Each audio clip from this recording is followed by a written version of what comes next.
Bienvenue sur DMG TV, les histoires mystiques. Tu es nouveau sur la chaîne, n'oublie pas de t'abonner, de laisser un commentaire, de liker et de partager. Tu vas raconter une histoire, il y a un numéro à l'écran sur le plus 237 655 81 90 17. Envoie ton histoire et on va jouer sur YouTube, Facebook et TikTok. On poste plusieurs histoires tous les jours sur YouTube, la chaîne c'est DMG TV. On a aussi une deuxième chaîne YouTube, on poste tous les 14h. La chaîne c'est DMG TV, histoire mystique exclusive. On a une chaîne Facebook DMG TV et TikTok DMG TV. D'ailleurs les directs c'est sur TikTok les mercredis et vendredis à 20h00 heure du Cameroun. Donc je t'invite à t'abonner sur toutes nos plateformes pour ne pas manquer les vidéos qu'on poste avec des histoires mystiques. S'il vous plaît, laissez un like. Ce qu'on fait, c'est pour sensibiliser. Et donc, première histoire. Bonsoir DMG, bonsoir toute la famille. Je me présente, je m'appelle Monsieur Giuseppe et je vous raconte mon propre vécu. Et cette histoire-ci se déroule en Afrique du Sud. Bon, en 2018, dans ce temps-là, je suis officier, disons, je suis vigile. Donc, je travaillais dans un restaurant. C'était un travail de nuit carrément. Donc, le restaurant, il travaillait de 18h, il fonctionne de 18h à 23h pratiquement. Donc, le travail pratiquement, il consistait à ouvrir la barrière, fermer la barrière pour les voitures qui venaient au restaurant. Et puis, ok, le domaine, il était composé d'un restaurant. Donc, à l'entrée, c'était le restaurant. Et puis, vers le bas, là-bas, c'était l'auberge. Et puis, voilà, quoi. Donc, ouais, donc, le travail consistait à dispatcher les voitures qui partaient au restaurant et ceux qui partaient à l'auberge. Donc, il fallait les indiquer la route pour ceux qui partaient au restaurant parce qu'ils ne connaissaient pas. Donc, voilà. Donc, ouais. Il travaille le restaurant fonctionne jusqu'à 23h. Et à partir de 23h, on ferme la gate, le restaurant ferme et puis on ferme le portail. Après que toutes les voitures soient parties, bien sûr. Et après, il n'y avait plus rien à faire. C'était juste patrouiller, regarder si tout allait bien. Parce que le bâtiment, de toutes les façons, il était très bien sécurisé. Il y avait les systèmes d'alarme et tout ça, d'armes réponse et tout. Donc, le vigile, donc moi, pratiquement, mon travail, c'était juste de reporter, quoi. Donc, de signaler s'il y avait quelque chose et de voir si tout se passait bien. Parce qu'il y avait une cabine de sécurité aussi. Genre une petite maisonnette, quoi. Ah, la maisonnette, elle était bien. Bon, j'avais un fauteuil. Donc, voilà, l'histoire devient intéressante en ce moment. J'avais une chaise. Et cette chaise, juste à côté de la chaise, il y avait la table. La table était juste à côté de la fenêtre. Donc, elle était, je peux dire, soudée à la fenêtre. Donc, elle faisait partie de la maison, quoi. Donc, tu ne pouvais pas bouger la table. La table ne bougeait pas, c'est la chaise qui bougeait. Donc, quand je m'asseyais, pour avoir une belle vue vers le portail et le restaurant, donc, je m'asseyais de manière à ce que je puisse regarder, avoir cet angle-là. Donc, pour cela, il fallait mettre mes jambes donc, au-dessus de la table, qui ne bougeait pas, qui était stable, qui ne pouvait pas bouger. Donc, je tirais donc la chaise jusqu'à ce que mes jambes soient au-dessous de la table. Donc, pour moi, pour bouger, il fallait retirer la chaise et voilà, enlever mes jambes hors de la table, quoi, hors du dessous de la table. Donc, avec ce geste-là qu'il fallait faire, j'espère que les amis et la famille, vous comprenez. Donc, ce mouvement-là, il fallait que je le fasse pour bouger. Donc, s'il fallait sortir de cette cabane, il fallait que je fasse ce mouvement-là. Donc, je ne pouvais pas juste bouger de là où j'étais, me lever et partir, non. Ouais, donc c'est ça. J'étais assis, toutes les lumières étaient éteintes, et le restaurant est fermé à partir de 23h, j'étais assis. Je pense que il était maintenant tard, donc je ne regardais pas mon téléphone. Je n'ai pas mon téléphone sur moi, il était à côté de moi, bien sûr, sur la table, mais retourné, quoi, de dos. Donc, je pouvais pas regarder l'heure. Donc, voilà, j'attendais le matin pour rentrer chez moi. tout se passait bien, j'étais là. Et puis, bizarrement, j'ai somnolé. J'ai somnolé. Et en somnolant, je vais appeler ça un petit songe. Et non, c'est pas un songe, peut-être un rêve. J'étais dans le train. J'étais dans le train et le train est en train de partir. J'étais debout parce que, ouais, il était plein. Le train, il était plein. Donc les chaises sur le côté étaient pleines. Donc les passagers étaient debout sur le couloir. On était tous là. Donc je commence à écouter les gens par derrière moi se crier, quoi. Genre aïe, aïe, aïe.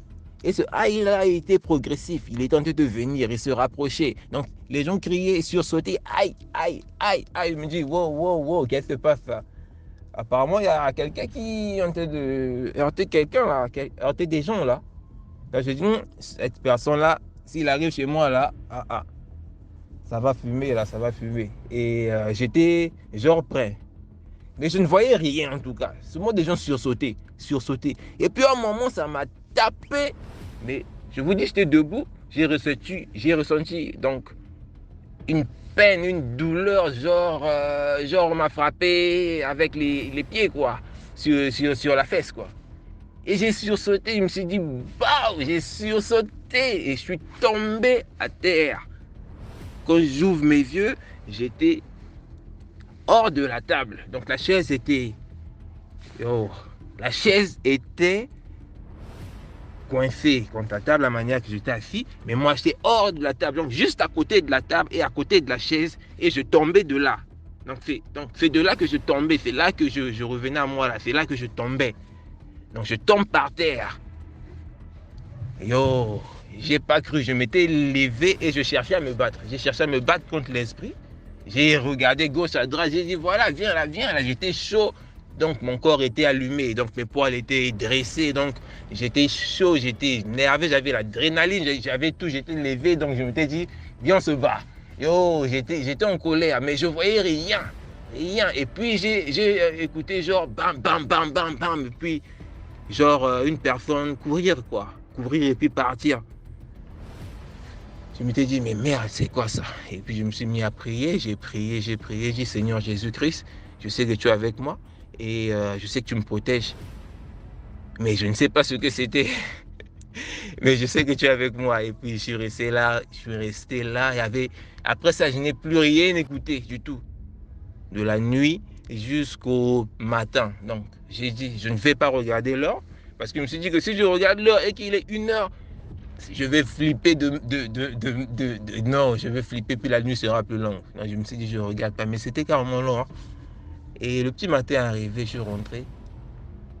Et en rentrant, j'ai raconté ça à mes proches. J'ai raconté tout le monde.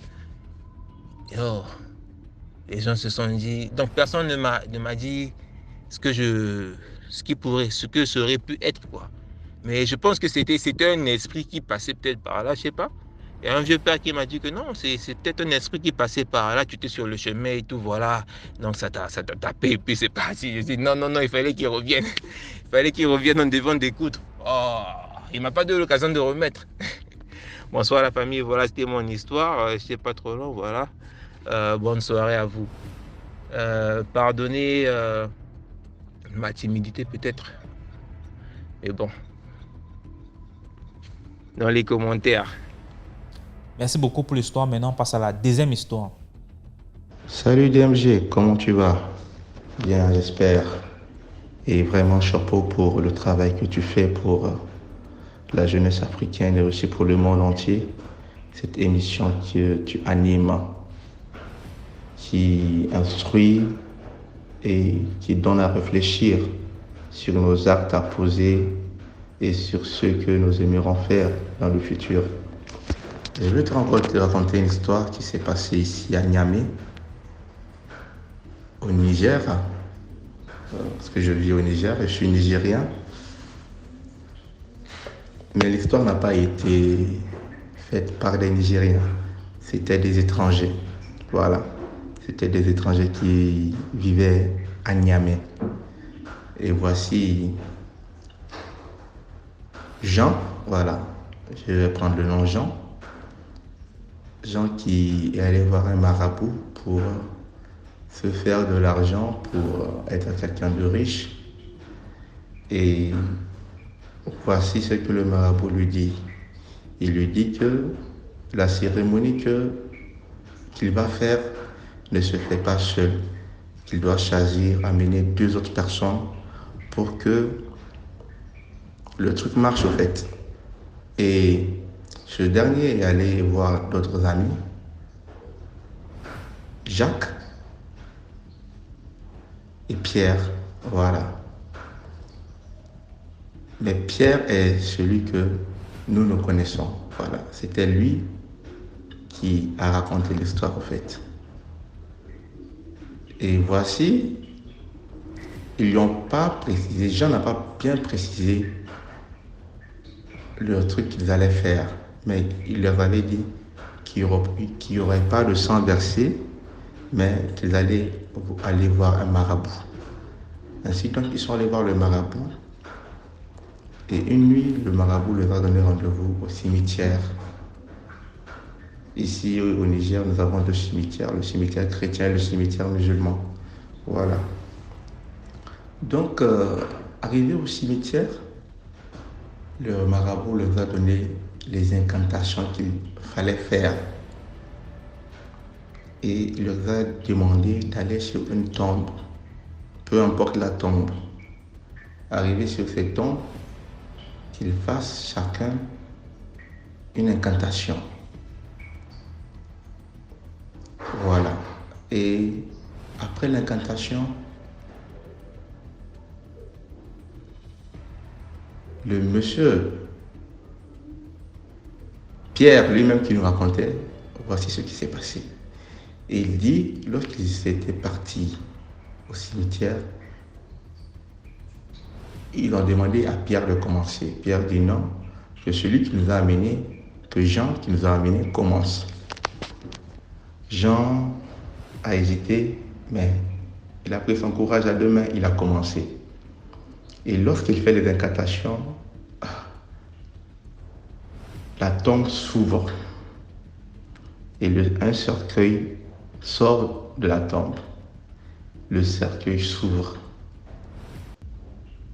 Jean entre parce qu'il fallait rentrer dans le cercueil et le cercueil s'envole avec toi. Il t'amène ailleurs, on ne sait l'endroit. Et lorsque, quelques instants après le départ de Jean, il était revenu. Et lorsqu'il était ressorti du cercueil, il avait les bras croisés et il tournait la tête en disant « oh non, mais il ne parlait pas. C'était juste le gestuel, tout triste. Et le second demande à Pierre, Jacques demande à Pierre de partir. Pierre lui dit non, qu'il aille. Le deuxième entre dans la tombe sur laquelle il a fait le cercueil, sur laquelle il a fait l'incantation. Le cercueil s'ouvre, il entre dans le cercueil, il s'envole, après il revient. Les mêmes actions que Jean. Il croise les bras et vraiment, il y avait un signe de regret au fait. Et Pierre, à son tour, il fait l'incantation sur une tombe, la tombe s'ouvre, le cercueil sort. Et le cercueil, lorsque le cercueil sort, le cercueil vient juste devant toi, s'ouvre et tu dois rentrer dans le cercueil. Pierre, regardant, il a réfléchi. D'un coup, il a pris la poudre d'escampette. Il s'est mis à détaler, à courir. Il est sorti du cimetière. Et pendant qu'il courait, tenez-vous bien, le cercueil qu'il a fait sortir était derrière lui, le poursuivant. Il est rentré dans une maison où il y avait un gardien. Il disait au gardien de ne pas faire entrer le cercueil, qu'il y a un cercueil à la porte. Et le gardien ne voyait pas le cercueil, mais lui, il voyait le cercueil. Et ses amis, les amis qu'il avait amenés là-bas, étaient derrière lui. Ils étaient en train de le rechercher avec des coupes. Parce qu'ils se sont dit qu'il allait les dévoiler. Voilà. Et depuis 2 heures du matin, Jusqu'à 6 heures du matin, ils étaient en train de le rechercher, mais comme ils ne le trouvaient pas, ils ont préféré quitter les lieux et partir. Et Pierre aussitôt sorti. Mais à 6 heures, lorsque le futur les a dit que cette cérémonie qu'ils vont faire ne doit pas durer jusqu'au lever du soleil. Donc, lorsque le soleil voulait se lever, le cercueil qui était à la porte qui attendait Pierre était retourné dans sa tombe. Voilà. Maintenant, le soleil sorti, il courut aller jusqu'à chez sa tante.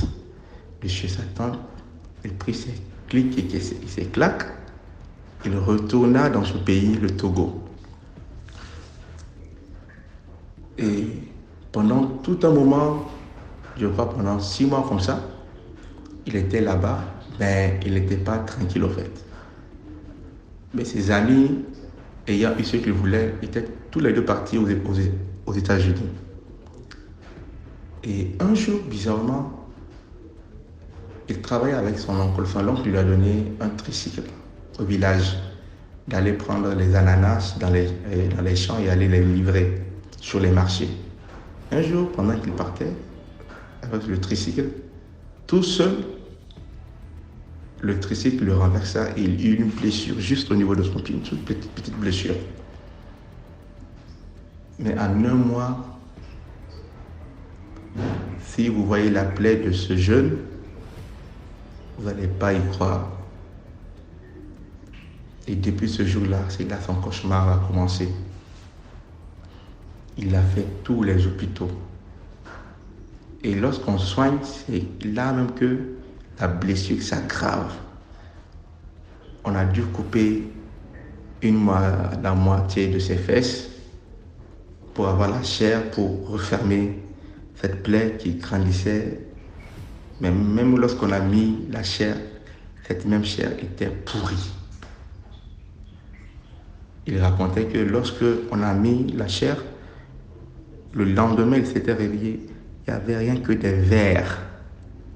vers autour de la plaie qui ont bouffé la plaie. Et ils ont dû en réenlever cette chair déjà morte et ils l'ont laissée comme ça. Mais de là, ils l'ont amené, il est allé voir un pasteur, un grand homme de Dieu. Je vais taire le nom que pas mal de gens connaissent ici au Niger comme au Togo. Et le pasteur lui dit que j'ai vu ce que tu as fait. Mais pour que tu puisses retrouver ta guérison, il faudra que tu retournes là où tu es allé faire cette chose et que tu demandes pardon à cet esprit. Ce qui veut dire qu'il doit retourner sur cette tombe et demander pardon à cet esprit. Mais ce dernier dit, je ne me rappelle plus de l'incantation, des paroles qu'il faut prononcer pour que le cercueil puisse sortir. Il l'avait carrément oublié. Le pasteur lui a dit, c'est ta seule chance. Donc, il est revenu à Niamey, passant d'église en église jusqu'à tomber sur l'église de son cousin, un pasteur aussi. Et c'est là qu'il a vraiment, parce qu'il ne dormait plus, les nuits il ne dort plus, c'est les matins qu'il dormait, les nuits il passait des nuits blanches, il ne dormait pas, il avait peur de fermer l'œil. Depuis que il a fait cette chose, les nuits il ne dormait plus. Les nuits il avait les yeux ouverts, il avait peur parce qu'il voyait des choses et les matins, c'est les matins qu'il dormait. Et il avait jeté son téléphone, il n'avait plus de téléphone. Il n'avait plus de téléphone. Voilà. Donc c'était avec son cousin qui, voilà, il a eu marre et puis il a dit, il a raconté les choses qu'il a fait pour en arriver là où il est. Parce que si tu le voyais, DMG, ça fait pitié. Ça fait pitié, vraiment. La leçon qu'il faut tirer là, c'est vraiment de se méfier de nos soi-disant amis, de se méfier de notre entourage qui pensait que c'est avec quelqu'un d'autre qu'il irait se mettre dans ce pétrin. Vraiment que le Seigneur nous aide à discerner les choses, à discerner nos bons amis et à connaître ceux qui nous veulent du bien. Et courage beaucoup à ton émission et aux séries que tu as commencé, que le Seigneur te donne plus d'intelligence et de sagesse. Demeure béni et que la communauté d'IMG demeure bénie. Au nom de Jésus. Amen. Merci beaucoup pour l'histoire. Maintenant, on passe à la troisième histoire. Commentez, likez, partagez. Bonjour DMG, bonjour à la communauté DMG. Ce que je vais vous raconter, c'est mon histoire. L'histoire pour sensibiliser les parents. Quand un enfant vient te dire « Maman, j'ai vu ci, j'ai vu ça », surtout en Afrique, ce n'est pas du tout à négliger. Arrêtez de dire « Non, c'est parce que tu regardes trop des dessins, c'est parce que tu regardes trop de films ». Tout commence quand j'avais l'âge de 8-9 ans. On venait d'aménager dans notre maison que papa avait construite. Je voyais des choses dans ma chambre. Je voyais une femme avec un homme. Ils venaient s'habiller. On avait un grand miroir qu'on avait accroché. Ils venaient s'habiller, se mit à travers le miroir. Mais bizarrement, je ne les voyais pas sur le miroir. Elle vient me faire bisous. Tu vois, je suis toute glacée, je tremble. Mais je dis à ma mère, elle me dit non, je t'ai toujours dit, vos films que vous regardez là, vos dessins, les Sangoku, machin truc comme ça. Ça va comme ça durant des années, je me sens persécutée. Et tout commence à l'âge de tout. Bon, quand je dis tout, c'est les vrais problèmes commencent à l'âge de 3e. Quand je commence à faire des rêves, en fait, que je suis mariée et que j'ai même un enfant, j'ai accouché une fille qui s'appelait Diamond et que j'étais enceinte d'une autre fille. Et j'étais mariée à un vieux, on va dire à un vieux. Et on habitait au bord de la mer. Tout commence quand un soir je me couche. Je fais un rêve où je suis sur une plage, je ne sais pas où. Et je vois un bébé qui est en train de pleurer. Et je me précipite pour porter le bébé. Et là, l'eau ne fait que monter. J'ai le bébé entre les bras. L'eau ne fait que monter. Il n'y a pas d'issue de secours. Il n'y a pas une place où tu peux rester. Rien. Et l'eau monte, l'eau monte, l'eau monte. Et bizarrement, je parviens à respirer parfaitement dans l'eau. C'est-à-dire, je respire bien, je vois tout. Et je me réveille dans la nuit en sursaut. Je faisais 3e. Et quand je me réveille, je ne trouve plus le sommeil jusqu'au lendemain. Mais bizarrement, l'autre soir qui arrive, je continue le rêve. Donc, c'est pas genre, tu fais un autre rêve. Je faisais les rêves continus. Un même rêve, mais continu. C'est comme ça que je rêve comment un vieillard, un monsieur, quoi, m'accose, il dit que je suis belle, il veut m'épouser. Je viens le présenter à mes parents. Mon père dit non. Dans le rêve, je me pose. Je dis à mon père que c'est mon mari, je vais aller avec lui. Finalement, mon père finit d'accepter. Le monsieur avait énormément d'argent. On se marie. On va rester dans une plage ou sur une mer, je sais pas. Quand tu te tenais au balcon, tu voyais uniquement l'eau. Donc, tu ne voyais pas les gens, non. Et moi, j'étais comme hypnotisée, puisque dans le rêve, je ne me posais pas de questions. Mais qu'est-ce qu'on fait ici? Rien. Juste que je n'avais jamais vu ses sœurs, je n'avais jamais vu sa mère. Vous voyez, je n'avais jamais vu sa famille en fait. Et quand tout commence à basculer, c'est quand je fais part à ma grande sœur. Ma grande sœur qui est dans les églises se réveille. Elle me dit, ah, mais ce n'est pas bon, tu es mariée et tout, et tout, et tout. Tu es mariée spirituellement jusqu'à... En fait, je n'avais pas encore accouché, j'étais encore enceinte dans mon rêve d'une fille. Et c'est quand elle me dit non, ce n'est pas bon, il faut commencer à prier, machin truc. Elle m'envoyait les versets à lire chaque soir, les psaumes à lire chaque soir. qu'il fallait que je les lise avant de dormir et tout. Donc je les lisais. Une fois, ça fait peut-être une semaine, je ne faisais plus de cauchemars, de rêves en fait. J'étais fière que ça s'est arrêté. Après, je me recouche un soir. Je rêve en fait que là j'ai déjà accouché. Donc c'est comme si quand je ne faisais plus de rêve, ça continuait quoi. C'est comme une vie quoi. Je réalise qu'en fait j'ai déjà accouché une fille, mon mari a surnommé Diamond. Et je passe dans le couloir, dans le rêve.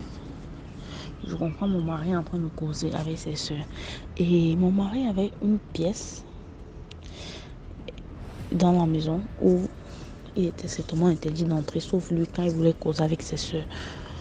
Donc, ce jour, il n'a pas bien fermé la porte. Il a laissé la porte légèrement ouverte. Et là, je me rends compte que ses soeurs, ce sont des sirènes. Ses soeurs disent, non, on ne veut pas de cette fille. Pourquoi tu n'as pas pris une sirène? Elle devait être bien pour assurer le royaume.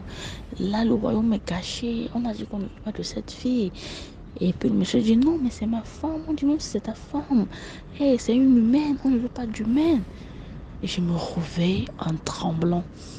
J'appelle ma grande soeur. Je lui dis, je suis mariée au roi des eaux, donc à celui qui doit succéder sa mère, puisque sa mère vivait encore, même ses parents, donc il avait les sœurs, c'était lui le seul homme. Et on avait dit que c'est lui qui devait être le successeur. Donc il fallait automatiquement qu'il soit marié, qu'il ait des enfants et que sa femme le rejoigne. Ma soeur dit que quoi? Tu es quoi? J'ai dit, je viens de faire un rêve, je ne sais pas si c'est réel. Elle me dit, oui, c'est réel. Et j'explique que non, c'est c'est celui qui va succéder bientôt à sa mère dans le royaume des eaux, quoi, le royaume des sirènes. Ma soeur me dit, le problème est alors plus grave que je le pensais, parce que là, je ne peux plus combattre seule. On a dit à ma mère a dit, oui, je vous ai toujours dit, les films que vous regardez.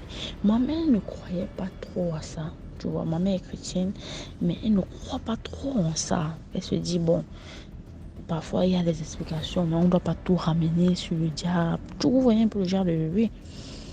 Jusqu'au jour où ma grande soeur vient avec ma cousine, une cousine qui est également dans les églises de réveil. Elle vient avec sa copine. Moi, j'étais au nombre de 4. Ma grande soeur, ma cousine et 2 de ses copines. Elle se concerte, elle m'appelle. Elle commence à prier sur moi. Et je commence à brûler.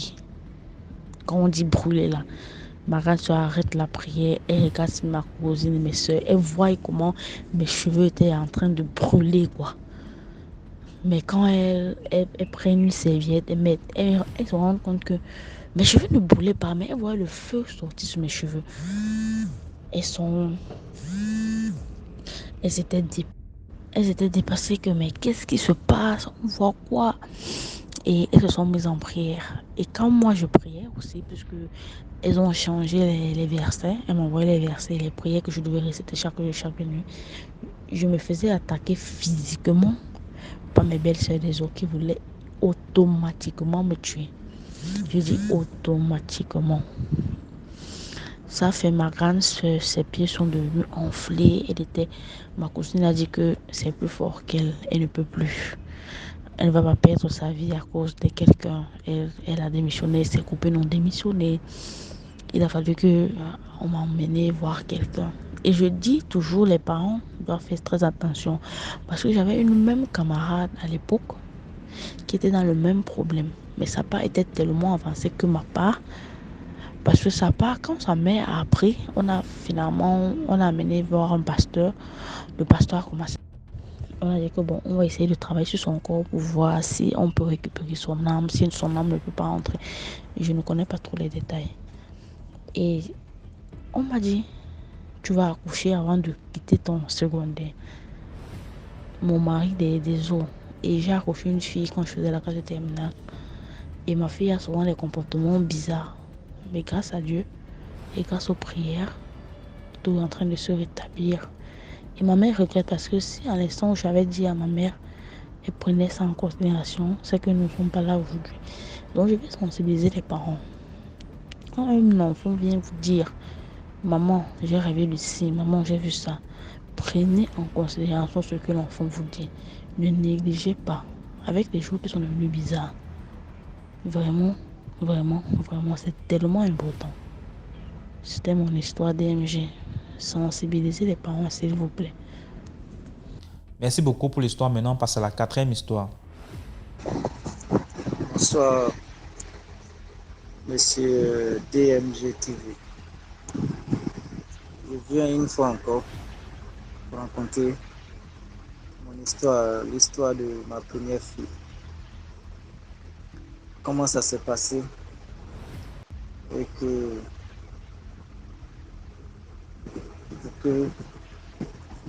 la fille puisse accoucher, tout ça, c'est l'histoire vraie. Donc comme ça s'est passé en Côte d'Ivoire. Abidjan précisément à Trècheville. Ça s'est passé lorsque j'avais abordé une jeune fille qui était voisine à nous, où on vivait. On vivait comme ça. Bon, la fille était vraiment difficile à aborder, sachant pas que sa tante avec qui elle vivait l'utilisait pour elle-même ses propres besoins. Elle l'utilisait, elle lui donnait des conseils de pouvoir sortir avec différents types de garçons pour pouvoir ramener de l'argent. Donc c'est comme ça, par une coïncidence, la fille m'a tapé à l'œil, puis progressivement, la fille a été une copine à moi. Malheureusement pour elle, elle a commencé à tomber amoureuse vraiment de moi. Et moi, j'étais un homme qui est un peu exigeant. C'est vrai que on est ce qu'on est, boss. On ne veut pas partager ce qui est à nous. Ça, c'est garçon pour toi. Donc, c'est comme ça que j'ai été exigeant. Que bon. De la manière les choses se passent là, moi, je ne peux pas aimer parce que je vois que dans la journée, tu sors trop, tu es un peu absent, tu vas faire quoi, qu'est-ce que tu fais, parce que je connais le travail que tu fais. Mais la manière dont tu t'absentes, que tu sors, c'est trop. Donc si tu ne me dis pas la vérité, je ne vais pas t'accepter chez moi encore.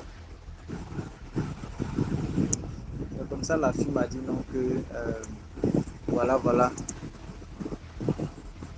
Elle avait commencé à mentir. Ça, moi aussi, je lui ai dit bon, de stopper de venir chez moi. En pleurant un jour, elle est venue me dire non, que voilà, qu'est-ce qui se passe.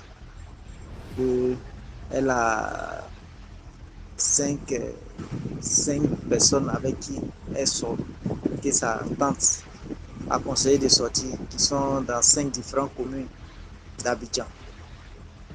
Et à la fin du mois, elle sillonne, elle peut aller ici, elle sillonne pour avoir de l'argent et puis elle vient et puis bon, sa tante est contente.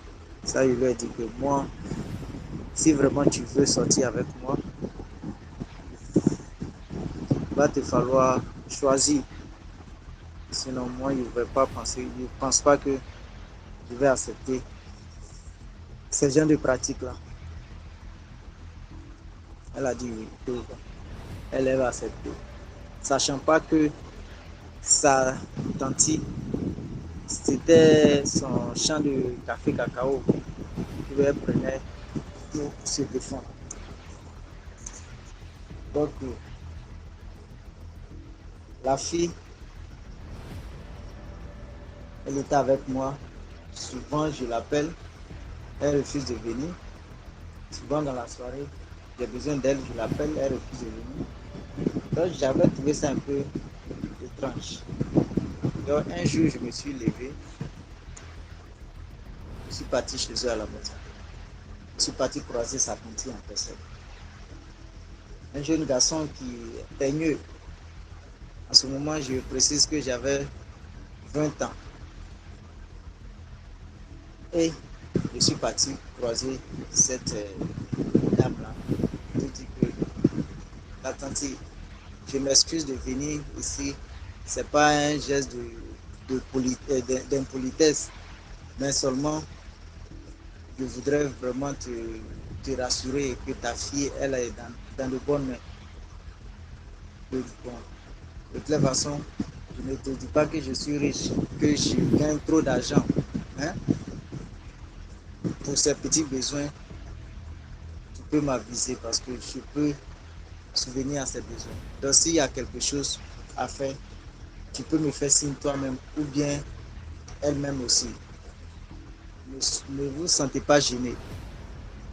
S'il y a quelque chose, fais-moi signe que ta fille est avec moi. Donc si tu ne la vois pas ici, sache qu'elle est avec moi, elle est en sécurité. Donc,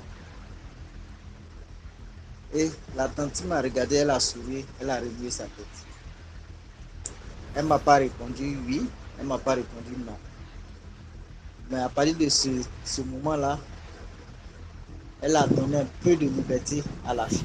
Et souvent, il va contraindre la fille à acheter certains trucs dans la maison. Et souvent, elle va pleurer, elle va venir. Je vais dire, bon, ça, c'est pas un problème, je vais lui donner l'argent, elle va l'acheter. Donc, chez moi, il n'y avait pas de problème. Parce que je suis parti moi-même et la confronter. Et la vie suit son cours. Jusqu'à ce que un an passe et la fille tombe enceinte. La fille tombe enceinte. Au début, je n'étais pas au courant. La fille me disait qu'elle était malade, qu'elle avait le palu, tout ça, qu'elle était malade. Donc, je lui donnais l'argent pour aller à l'hôpital. Elle va à l'hôpital. Elle va voir sa cousine qui travaille aussi comme une, comment on peut les appeler ça, une sage-femme. Aller la voir et par le biais de sa soeur, ont décidé d'enlever la grossesse. Et le truc est en train de se compliquer. Elle, sachant pas que sa tante était au courant, voulait prendre la grossesse pour la faire du mal. Moi aussi, innocent que je suis pas au courant. Et un jour, comme ça se compliquait, il n'arrivait pas à faire ce qu'il voulait. Un jour, je disais que ça, c'est quel genre de maladie qui te ronge. Aujourd'hui, là, avec ces médicaments qui sont là, je ne sais pas ce qui se passe. Mais attends, moi-même, je vais t'accompagner à l'hôpital. Et on doit aller, il y a un hôpital qu'on appelle à Trècheville, maternité libanaise. Attends, je vais t'envoyer là-bas. Et puis, on va voir ce qui se passe parce que c'est les spécialistes qui sont là-bas. Donc, je les prise, on est parti. Après d'avoir consulté la fille, fait des examens, fait des trucs, la sage-femme m'a appelé, me dit que, le docteur plutôt m'a appelé, me dit que l'examen révèle que la fille est enceinte. Mais quand on fait des radios, on ne voit pas de grossesse, on ne voit pas d'enfant dans le ventre. Donc, ce cas-là, bon, si elle est enceinte avec tous ces médicaments qu'elle a pris là, normalement, la grossesse devrait tomber. J'ai dit, mais comment ça? Qu'elle est enceinte, mais elle t'a caché. Peut-être qu'elle voulait enlever, mais il y a quelque chose qui est un peu, qui est fichu, qu'ils ne comprennent pas ce qui se passe. Quand on fait les tests, elle est enceinte. Mais on va faire, comment on peut appeler ça, échographie. Il n'y a pas d'enfant dans le ventre. Donc, on ne connaît pas ce cas-là. Comment on peut faire ça? Mais elle nous a prescrit des médicaments. Que bon, prenez ce médicament-là, allez-y. Et puis, après 2 semaines, elle n'est qu'à revenir. On va refaire les examens. Ah, c'était l'enfer. Quand on est retourné à la maison, c'était l'enfer. En ce moment, je travaillais très loin. Je travaillais à la Riviera Golf et je vivais à Trècheville. Je dois commencer mon travail chaque 9 heures. Or, souvent, je me lève à 4 heures du matin, souvent 2 heures du matin, pour que je puisse arriver à la Riviera Golf. Il est souvent 10 heures. Et c'est un truc de contrat. Ce que tu fais, on te paye. Et je n'arrivais pas à dormir. La fille, la nuit, elle pleure jusqu'au matin. Je ne savais pas comment m'arranger. Et c'est comme ça, un jour, j'ai décidé de l'envoyer chez ma maman. Dans les religions, ils appellent ça Deima, en Côte d'Ivoire. C'est une religion typiquement ivoirienne qui vient de l'ouest de la Côte d'Ivoire. Et c'est comme ça que je l'ai envoyé là-bas. Ils ont fait des lavages, j'ai fait des prières, tout ça. Et ils disent qu'il y a une main obscure derrière la grossesse. Il y a une main obscure derrière la grossesse. Je dis, mais je ne sais pas qui l'en veut du mal, mais je ne sais pas. Et c'est des gens, peut-être que c'est les gens aussi qui m'en veulent, qui l'en veulent, sachant pas que c'est sa propre tante qui allait voir un marabout pour faire disparaître l'enfant dans le ventre de la fille pour que ensuite de cela, la fille meurt dans ma main pour me créer des problèmes puisque je ne l'ai pas mariée. Comme j'ai eu l'audace pour aller me présenter en tant qu'un jeune homme pour ouvrir ma bouche pour dire que si ta fille a quoi que ce soit, ils n'ont qu'à m'aviser. La dame n'a pas pris ça très bien. Donc, elle voulait tuer sa nièce pour me faire porter le chapeau. Donc, c'est comme ça que le combat a commencé. La fille est chez moi. Je lui ai dit d'aller chez ma maman là-bas. Ils vont à la prière, tout ça.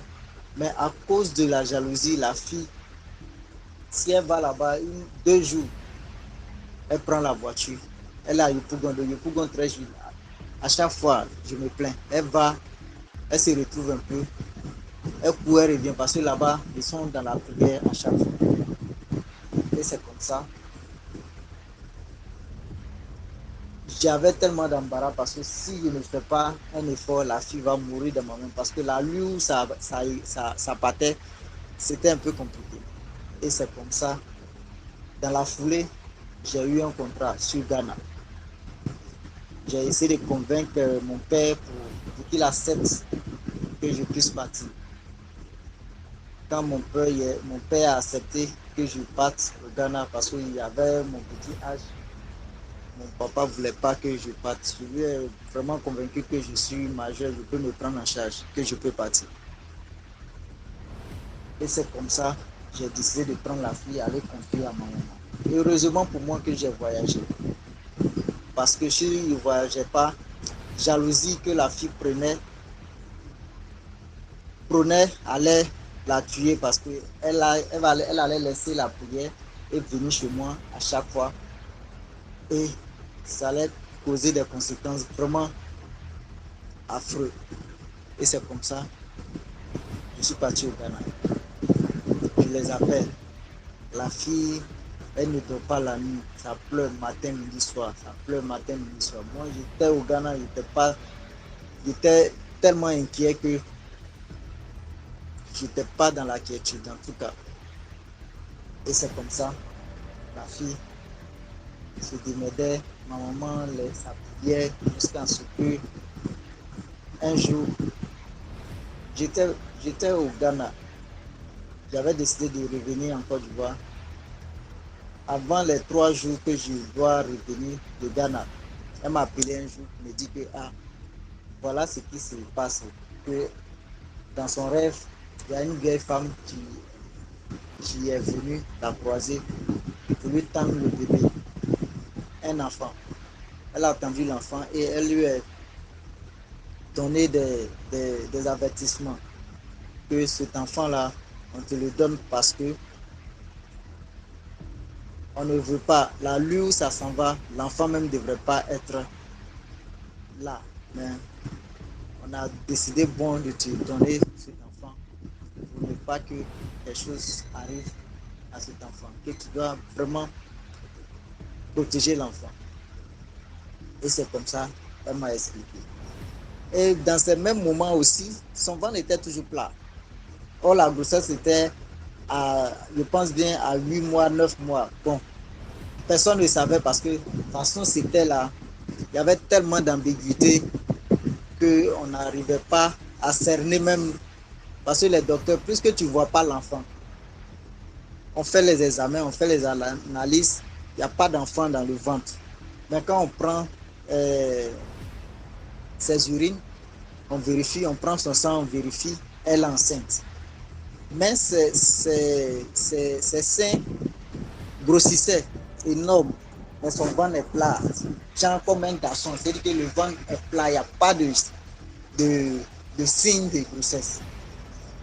Mais son ventre est plat, son visage devient blanc comme une femme enceinte. Mais la fille n'arrive pas à dormir. La nuit, elle pleure jusqu'au matin. Son corps se chauffe. On verse l'eau sur elle. C'était vraiment compliqué, douloureux. Et c'est comme ça, je suis venu de Ghana, j'étais là. Je vais la voir un peu, je reviens, rester là. Et comme la dame aussi l'a fait peur qu'il ne faut pas, elle va, alors là, c'est le dernier moment. Il ne faut pas, elle va quitter la prière. Sinon, que si elle a quitté la prière un peu, quelque chose d'autre peut arriver. Elle n'est qu'à rester toujours en train de prier. Elle n'est qu'à coucher d'abord, ce qu'elle veut faire, elle va faire. Et c'est comme ça. Moi, j'étais là un après-midi. Ma maman m'appelle. Elle me dit que la fille, elle s'est tordée de douleur. Donc, on avait décidé de l'envoyer à l'hôpital. Soudainement, on dit qu'elle va accoucher. Mais les docteurs disent que eux, ils sont étonnés parce que ventre comme ça, là, ils ne pensent pas qu'il y a bébé dedans. Mais elle va accoucher quoi? Donc, mais ils sont à l'hôpital. Est-ce que je peux venir? C'est comme ça. J'ai pris un taxi. Je suis parti à Yopougon. Et je vais souligner quelque chose. Moi, avec la femme de mon papa, on n'était pas en bon terme. On n'était pas vraiment en bon terme. Et la dame n'aimait pas. Vraiment, c'est compliqué. Mais ce jour-là, quand je lui ai dit que je m'en vais, qu'on dit que ma copine veut accoucher, la dame est rentrée dans la maison. Elle a fait sortir 100 000 de mon papa. Elle a dit que c'est l'argent de mon papa, mais elle a pris 100 000 dedans. Et prend ça pour mettre sur moi, on ne sait jamais. Je te dis que souvent, le méchant même là, a souvent des compassions. Quand il s'agit des femmes enceintes et accouchement, même le sorcier, même le diable même, a souvent des compassions. C'était pour préciser ça.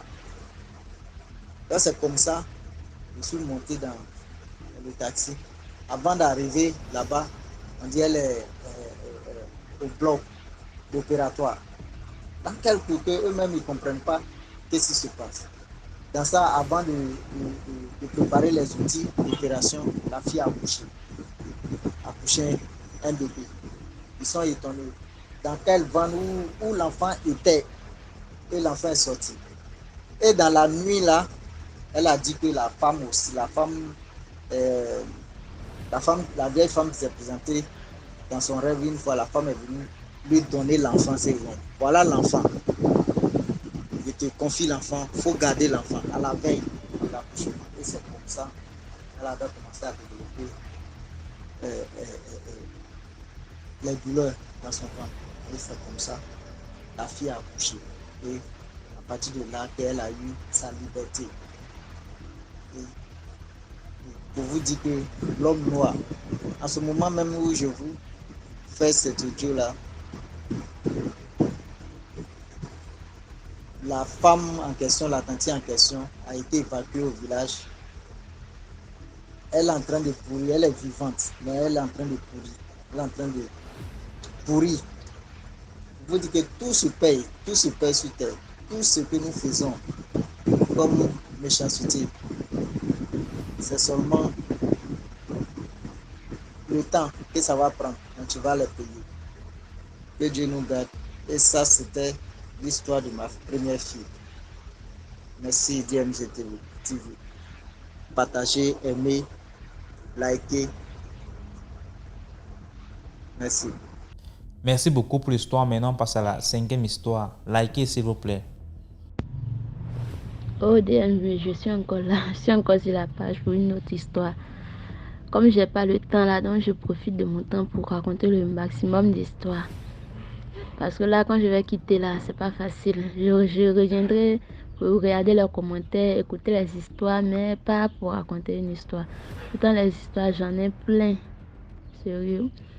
Bon, sans plus tarder, moi, je passe à l'histoire directement. En fait, c'était un cousin. Là, nous avons fait l'enfance ensemble. Bon, lui, il était venu du village. Venu faire quelque temps avec nous. On se connaissait, donc il venait régulièrement, quoi. Parce que la cour, moi, j'étais là où j'ai grandi, là, c'était une grande cour. Une cour familiale. Donc, genre, quand les petits avaient les problèmes dehors, là-bas, là, ils venaient à la maison exposer. Même quand ils étaient malades, ils venaient. Même quand les gens mouraient ailleurs, là-bas. C'est là c'est chez nous, là-bas, qu'on organisait les obsèques du moins. Donc, l'avant, c'était comme ça. Quand c'était la saison sèche, il venait tourner. Maintenant, pendant la saison pluvieuse, la saison où l'on devait travailler au champ, il se retournait pour partir aider son père. C'est comme ça, il vient 1 ou 2 mois. On fait la traite d'anacates. On ramasse les anacates et quand l'anacate finit, lui répare chez lui. Maintenant, il part. Moi, j'étais en 4e à l'époque. Il paraît bien que c'était en 2012 et 2013, mais je pense que c'était en 2012. Moi, j'étais en 4e. Un vendredi, je quitte à l'école. On avait une servante. Comme tous, on était des élèves, donc il y avait une petite. Quand nous ne sommes pas là, elle cuisinait. Moi, je suis venue à midi. Dans ma faim là, parce que maintenant, avant de partir, on n'a pas le temps de déjeuner. Souvent, si l'argent, c'était pas possible. On était tellement nombreux que l'on ne pouvait pas s'occuper de nous tous. Donc, affaire d'argent, c'était pas trop ça. Donc, moi, je reviens de l'école à midi. Dans ma faim, là, il demande à la petite là, j'ai donné, lui attribué un nom comme ça. Elodie. Ah, il y a quoi? Vous n'avez pas préparé? Qu'est-ce qui se passe? Elle est en train de laver. Il y a des feuilles chez nous qu'on prépare là. Elle est en train de laver ses feuilles, la mettre dans la marmite. Je dis, il y a quoi? Depuis le matin jusqu'à midi là, qu'est-ce qui se passe? Et puis, dans la panique, il demande, ah, mais est grand-maman, parce que notre grand-maman l'appelait grand-maman. Elle dit, est grand-maman? Elle me dit, non, ah, grand-maman est partie à tel village, le village du petit, tel village. Je dis, ah, il y a quoi là-bas? Elle me dit, non, X est décédé. Aïe, X est décédé comment? Qu'elle est décédée. Donc, elle s'est cachée. Donc, notre grand-père était tellement sévère que nous savons qu'elle nous va causer, papoter comme ça, elle n'aime pas ça. Directement, on passe à la casserole. C'est la punition bizarre, donc on s'est caché. C'est là qu'elle me dit que dans la nuit, on dirait que non, il s'est levé, il s'est fait là comme ça, saigné un can comme ça. Pour moi, qu'elle m'a expliqué, moi je n'ai rien compris. C'est que je savais qu'il y avait un can mystique. Selon ses explications, il y a su qu'il y avait un can mystique, mais elle n'a pas bien clarifié parce qu'elle-même là n'a pas bien entendu. Donc ils sont battus à l'enterrement. Ils sont revenus le soir. Parce que chez nous, quand c'est un can comme ça, quand c'est une histoire mystique bizarre comme ça, quand vous partez enterrer la personne, vous ne dormez pas, vous revenez le même jour, vous vous arrangez à venir le même jour, surtout même que c'était un enfant. Donc il n'avait pas d'enfant, il était encore jeune, donc on ne pouvait pas faire de longues funérailles. Donc vous partez, réglez ce que vous avez à faire et puis vous revenez le même jour. Donc ils sont partis le vendredi et ce même soir ils sont revenus. C'est quand ils sont revenus, ils vont les nouvelles, ils vont demander leurs nouvelles. Quand on finit de demander leurs nouvelles, ils vont expliquer. Puis c'est au téléphone, ils ont expliqué que l'enfant est décédé, on doit partir l'enterrer. Maintenant, ceux qui étaient sur les lieux vont bien s'informer, se renseigner, prendre les bonnes informations et venir rapporter ça en ville. Quand arrivé en ville, on demande les nouvelles. C'est là que ma grand-mère vient, elle explique. La mère aussi du petit était là. Elles ont expliqué. La mère du petit dit, c'est elle qui prend la parole en premier. Elle dit, ah, avant-hier nuit, eux, ils étaient couchés. Dans le sommeil de l'enfant, il a commencé à crier, papa, tu vas partir pour me laisser, papa, tu vas partir pour me laisser. Dans son sommeil, Jean, il rêvait, quoi. Et puis tout d'un coup, il s'est réveillé, il s'est assis. Elle aussi, le bruit de l'enfant l'a réveillée, donc Quand il serait dit à sa maman, j'ai soif, mais quand il pas puiser le venir lui donner, c'est comme s'il n'est pas là, quoi. Il n'est pas là. C'est comme si, genre, ce qu'il a dit, j'ai soif, il était encore dans son sommeil. Il n'a pas pu boire l'eau, il s'est rendormi. Donc, quand ils se sont couchés comme ça, le lendemain, ils se sont levés. L'enfant dit tout son corps lui fait mal. Que tout son corps lui fait mal. Dans tout son corps lui fait mal. Du jour, du matin jusqu'au soir, là, l'enfant, ça n'allait pas. Il commençait à saigner de partout. Et puis, il est décédé. Ses narines, sa bouche, comme ça, a saigné. Ses yeux étaient devenus rouges. Genre, selon même les explications des gens, ses yeux voulaient sortir de leur orbite. Tout ça là. Donc, l'enfant est décédé. Ils sont partis l'enterrer, donc ils sont partis chanter. Bon, la maman, elle a expliqué comme ça. Elle a dit que ce n'est pas une bonne histoire, mais elle ne sait pas ce qui s'est passé. Elle, d'après elle-même, elle n'est pas sorcière, elle ne voit rien. Donc, on va enterrer l'enfant. Et après tout ça, on va chalanter. Et là, le charlatan va dire que, effectivement, l'enfant a été victime d'une attaque mystique. Qu'il paraît que son père, le père de l'enfant en question, était parti provoquer des gens en sorcellerie. Et ces gens-là le poursuivaient. Tu vois, il le poursuivait. Comme l'enfant aussi, il a initié l'enfant dès le bas âge, l'enfant a voulu le sauver. Donc l'enfant a couru à son secours. Lorsque l'enfant vole à son secours, il fuit pour laisser son fils dans la main de ses rivaux, si on peut dire ça comme ça. Et puis lui vient se coucher. Genre, il est laisse. Genre, c'est comme tu es en train de te barrer avec quelqu'un. Ta soeur vient, elle prend ta défense. Et puis toi, tu fuis, tu laisses ta soeur. Genre, quand on était enfant, c'est la même faisait là. Tu fuis, tu laisses ta soeur dans la main des autres. Et puis tu viens expliquer à la maison quand on ne fait pas là. C'est un canon comme ça. Dans ça, lui, il a fui pour laisser l'enfant. Donc, ils ont frappé l'enfant et puis ils l'ont tué. Ceux qui ont vu, qui sont partis à l'enterrement, ils disent que quand ils sont partis là, même le corps de l'enfant saignait de partout. Donc, pourtant, tout le monde savait que non, le père de l'enfant, il était canqué, il était même dans la sorcellerie, tout le monde le savait. Il a eu même à initier un enfant, étant dans le ventre de sa mère. Lui, il a eu à faire ça. Le jour de l'enfant, je me rappelle très bien que l'enfant est né en 2007 par césarienne, parce que la main de l'enfant est baoulée. Le père qui vient de notre région, Tabanon. Donc, c'est par une césarienne que la mère a pu accoucher. Et puis, le jour où la mère devait accoucher, nous, on avait un chien à la maison, un chien noir-blanc, une chienne, disons. Elle aussi, elle était en gestation, en même temps que la dame. Donc, quand elle a eu mal au ventre, le lendemain, le chien aussi a eu mal au ventre. Le chien a accouché. Le chien a mis bas de ses enfants, mais la chienne n'a pas pu. Elle n'est pas restée, elle est décédée. Selon ce que les gens ont dit après, que si la chienne ne mourait pas, c'est la femme qui partait. Déjà, le monsieur avait tellement initié l'enfant étant dans le ventre de sa mère que l'enfant même voulait tuer sa maman à la naissance. Cet enfant-là, il a grandi. Après la mort de lui, son père, lui, il est mort par noyade. Donc, après la mort de son père, sa grand-mère qui l'a recueilli. Ce dernier-là, tellement qu'il était canqué par son grand-père, ils utilisaient les grandes-mères. Ça veut dire la femme de son grand-père, qui est lui sa grand-mère. Les deux l'utilisaient comme cheval. Quand la dame se lève battait de tout son corps, le fait madia, c'est elle qui est leur cheval pour partir à travers leur voyage. Vous voyez, et dans ça, il a entraîné, non seulement il a entraîné son fils dans la sorcellerie, qui a fini par mourir, son petit-fils aussi, il a entraîné. Vous voyez, des choses comme ça. C'est pour dire aux parents que c'est vrai, nous avons des résultats que nous devons transmettre à nos enfants. Mais c'est pas tout on donne. Quand tu veux donner quelque chose à quelqu'un, donne ce qui peut lui faire profiter de manière positive au fait. Pas ce qui peut le nuire. Voilà, c'était ça la morale de l'histoire. Comme ça, un joli garçon de teint clair. Pourtant, ses deux parents sont là, mais lui, je ne sais pas, il a quitté son teint clair. Bien clair, avec la taille. Il est mort comme ça. Le petit-fils aussi est venu, il voulait tuer sa maman à la naissance. Il n'a pas pu, il a grandi. Mais non, L'enfant, quand tu lui dis de ne pas faire A, c'est A, il va faire pour te montrer. Il va faire A plus mieux. Donc, il est devenu un autre cas. Moi, bon, après, moi, je suis plus là-bas. Moi, j'ai grandi, donc j'ai pris mon indépendance aujourd'hui. Moi, je vais rarement à la maison là, mais quand je vais, mon grand-père, il m'explique, ah, lui, tel a fait ça, tel a fait ça. Bon, depuis que mon grand-père parle, moi, je me disais que non, il parle trop, parce que c'est un vieux qui parle trop. Donc, je croyais pas, mais après, c'est quelque chose, c'est quelques événements vécus là.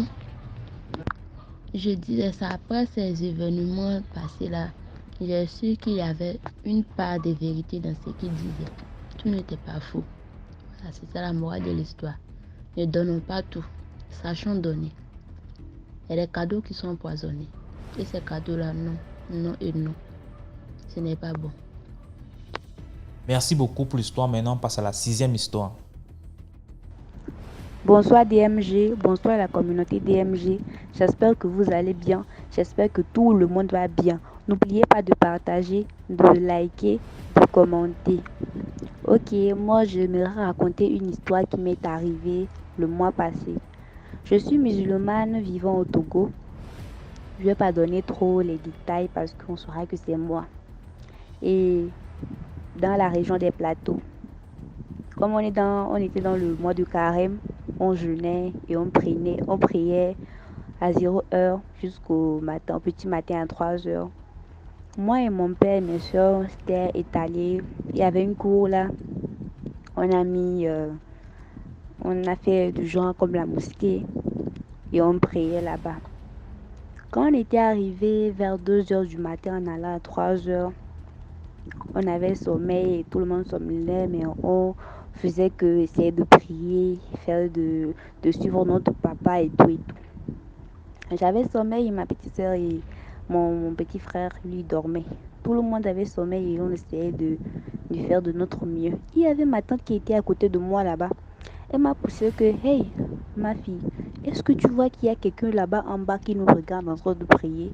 J'ai dit, comment ça, ma tante? Il a dit, regarde en bas, regarde là-bas. Tu vas voir, il y a quelqu'un là-bas qui nous regarde. La personne, c'est comment dire, il ne bougeait pas, il était là, planté là, il nous regardait. J'avoue que je n'avais pas bien regardé la personne, mais je voyais une silhouette là-bas. Elle m'a dit, regarde, il y a quelqu'un là-bas. J'ai fait un signe à ma petite soeur que, petite soeur, vois, il y a quelqu'un là-bas. Quelqu'un qui me regarde. Et le sommeil est parti d'un instant à l'autre. J'ai dit, hey, faut dire à l'autre là que il y a quelqu'un en bas là-bas qui nous regarde, sous l'arbre, il nous regarde. J'avais tellement peur parce que ça m'était jamais arrivé. Je me demandais si c'était mystique. Et après, quelques minutes après, la personne est partie. Ce soir-là, j'avais tellement peur que je me disais que, je ne sais pas si c'était mystique ou bien naturel, mais quelqu'un à 3h, 2h du matin s'était planté là et nous regardait prier. C'est pas normal. Qu'est-ce qu'il faisait? Et j'ai encore essayé de prier, et plusieurs fois de réciter la Fatiha avec les sourates et tout. Et grâce à Allah, tout s'est bien passé. Ce genre d'incident ne s'est plus passé jusqu'à on a fêté le Ramadan et tout.